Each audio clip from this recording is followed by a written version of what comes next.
Hi everyone, Kathy here with Dirty Booty Soaps, and today I am making a soap that's going to be on the curing racks for at least 6 months.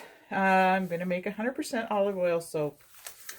So this is my first time, and I'm using a recipe I found online, and actually every video I looked at seemed to use the same recipe. So I'll share it with you since it's right out there online. I'm making a fairly big batch. It's the recipe is 100 ounces of olive oil.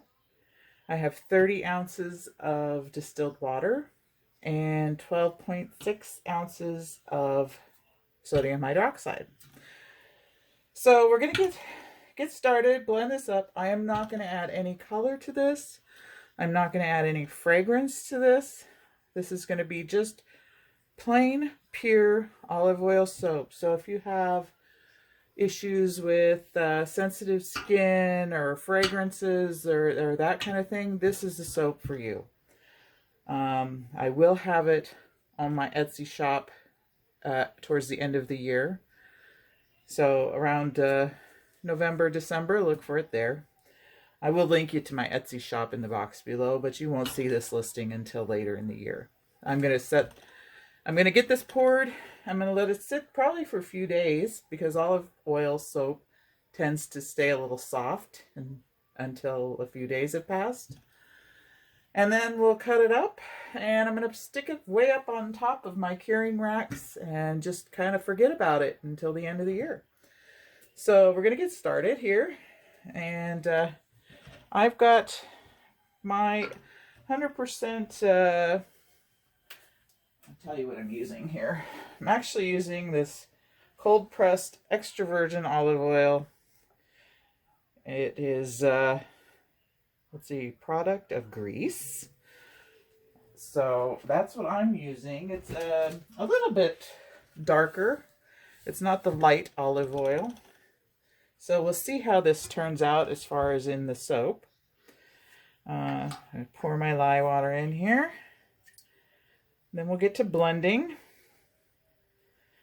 I am going to put you on pause as I blend because this could take a while to reach trace from what I've seen.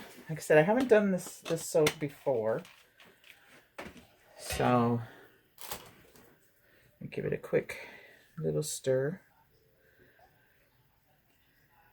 And like I said, I'll get to blending and I'll bring you back when I'm ready to pour into the mold. Da, da, da, da, da. So let me set this here. Actually, I'll put that in here. So I'll put you on pause for just a second. Okay, so I have been blending for a few minutes. I'm kind of leaning you towards so you can see. Hopefully it's at a very light trace. We'll give it another minute here on the blender. But I think rather than sit here for 10 minutes, it's a light trace, so it should be okay to pour. I love the color. So we'll bring my mold over here.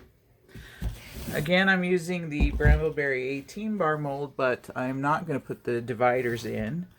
I'm going to just use my log splitter to split it into loaves and then cut it into bars from there. So we'll go ahead and get this poured. Going to scrape off the end of my mixer here. I love, love, love the color. Can't wait to use this myself as well. I do special requests. If somebody wants to order this, but with like a fragrance, I'm more than happy to do your request. I do request payment in advance, however, and I don't ship until it's sat on the mold or on the shelves for at least the 6 months. Look at that color. Oh my goodness. Talk about a beautiful natural soap color. Climb in my pot here and get this scraped out, every last bit. See, who needs to add colorant when you have this beautiful olive oil soap? I was going to do this in the lavender fragrance, but I thought, you know, not everybody's going to want a fragrance. So I figured I'll leave this one unscented. I may come back later and do another one in lavender.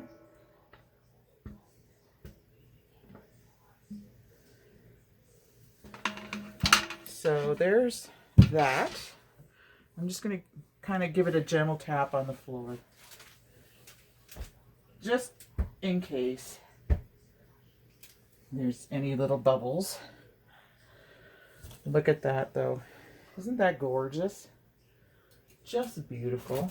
I don't know if it's thick enough. Not yet.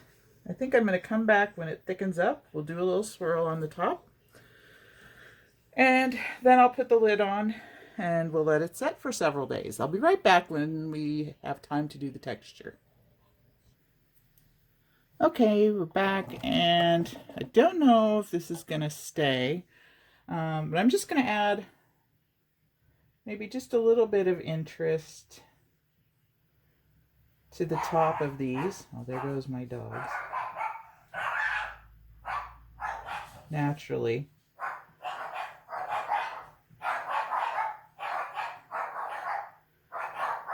So let me go see what they're barking at, and I'll be right back. Okay, so naturally, of course, they weren't barking at anything at my house. So they're a pain in the butt, these dogs, sometimes. So, okay, like I said, we're just adding a little bit of interest, I think, to the tops of these beautiful bars. I'm kind of trying to guess where my logs will be split and put my little bit. See, this is a little less textury. Doesn't matter really if they have anything on them. It's just my own will come across this way. My own preference of having just a little something on the top, since I'm not glittering, or it is just a pure natural soap. So this is very relaxing, playing with the soap tops, just adding a little something. And it may go back down a little, but anyway, we'll bring you down here. Oop. Just for a close-up. You can see the beautiful color and the little wisps of soap here and there across the top. So I'm going to let this sit in the mold probably for a few days, and then we'll come back and we'll cut it. All right, we're back, and it's been only about a day and a half in the mold, and I'm going to cut this now into logs. Frankly, I'm kind of surprised it hardened up like it did so fast. Anyway, trying to be careful because I don't want to. There we go. I don't want to make finger marks in it. Anyway, it's a nice log. And then one more lengthways.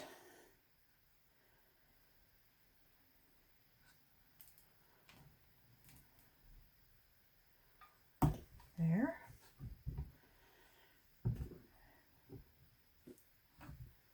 It's a beautiful day today. Almost 60 degrees, which for here is pretty warm on a spring day. Okay, so those I'm going to cut into samples. I'm just trying to figure out, I wanted to use, I have this new little cutter here, a little crinkle cutter like this, not the typical crinkle cutter, but I want to use this on my bars. So I think I'm going to cut these little sample guys first, and we're just going to cut them. I'm going to slice the little ends off.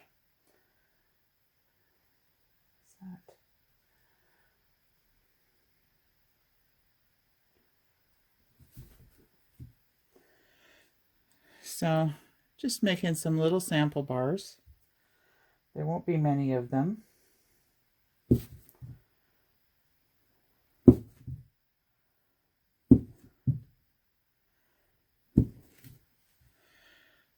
But they're really nice.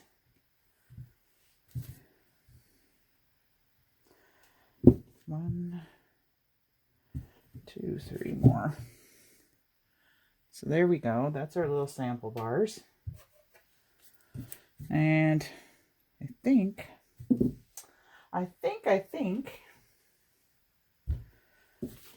going to cut these on the board here. Try and arrange it so you guys can see. Okay, so let me put that on there. And I'm going to kind of use a guideline here. I want to make nice size bars.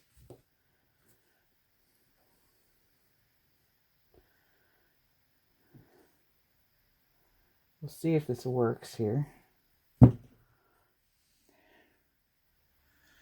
There we go. That side won't, of course, have a crinkle on it, but I'm just kind of using the edge of that paper towel as a guide and the edge of the board as another guide. So, trying like so. So anyway, I'm going to keep on slicing these, and wonder, see, this is not working as well as I wanted it to. Okay, so that one will be mine. Let me see. We'll get Chopper out here. I think I'll use Chopper on the rest of this. The crinkle cutter is not working like I'd like it to. So I have Chopper sitting here amidst all my other equipment. And for those of you who have nothing better to do than point out that my chopper was loose last time, it has been tightened now. So anyway, okay, so we'll get this guy cut. I'll start straight. You'd think people would be more concentrated on my soap making than on the tightness of my cutter, but that's okay, whatever. So there we go. Nice smooth one there. I kind of liked the crinkle, but it wasn't going the way I wanted it to. Anyway, This is really nice. I kind of expected it to be more tacky, but maybe since I really let it go through a good hard gel, it's not as tacky. I'm not complaining. I'm not complaining. So these will go up, like I said, on my curing racks for at least 6 months, though, to get a nice hard bar with hopefully some good lather after 6 months, I hope. And so anyway,